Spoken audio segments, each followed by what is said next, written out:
Olá, seja bem-vindo a mais uma videoaula do Planilírus Brasil. Eu sou o Renato Lira e hoje vamos aprender como construir a tabela Price no Power Query.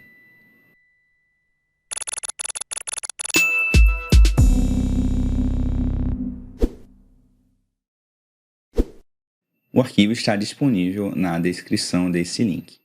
Em videoaula anterior, a gente criou a tabela do Sistema de Amortização Constante, tabela SAC, e utilizamos essa funçãozinha fn cria tabela SAC.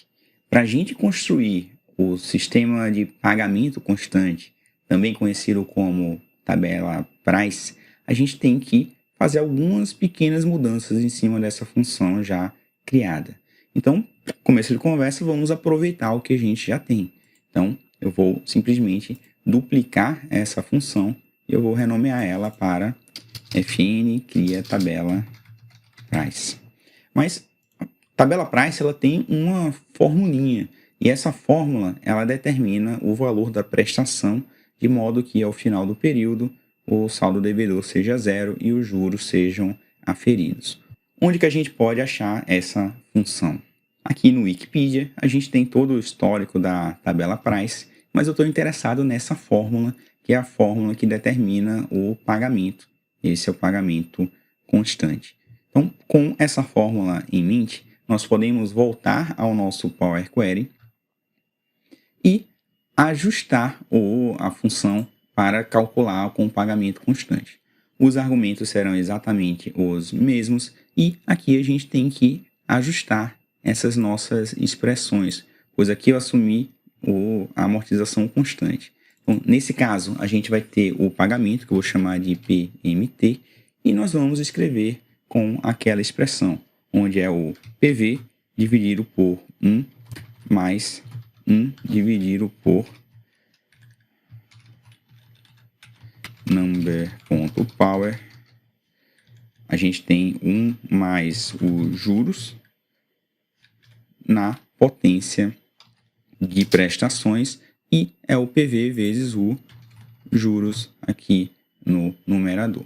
Então, com essa expressão construída, a gente consegue calcular os juros da mesma forma e a única diferença que a gente vai fazer é que o saldo devedor vai ser o saldo devedor menos o meu PMT menos a questão dos juros, que os juros não abate do saldo devedor. Meus juros vai continuar sendo juros. A minha amortização agora vai ser essa expressão, que é o pagamento menos o valor de juros. A minha prestação vai ser o próprio PMT. E a minha database exatamente da mesma forma.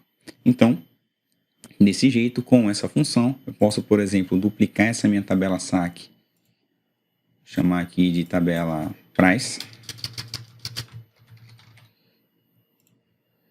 E só uma última correção, caso a minha database caia em um feriado ou final de semana, eu posso usar invocar a função personalizada. A nossa função calcula dias úteis para frente, que eu vou usar como data referência a própria database e dias vai ser o valor 1 e o nome dessa nova coluna como data pagamento. Então aqui a gente corrigiu a data de pagamento para o próximo dia útil, porém eu acabei usando a funçãozinha aqui da tabela SAC ainda. Então a gente tem que alterar, deixa eu achar aqui, função personalizada, cria tabela Price. E com a tabela Price, ao invés de a amortização ser constante, o pagamento é constante. Ou seja, o valor da prestação para o primeiro caso que tem 30 linhas, o valor está constante.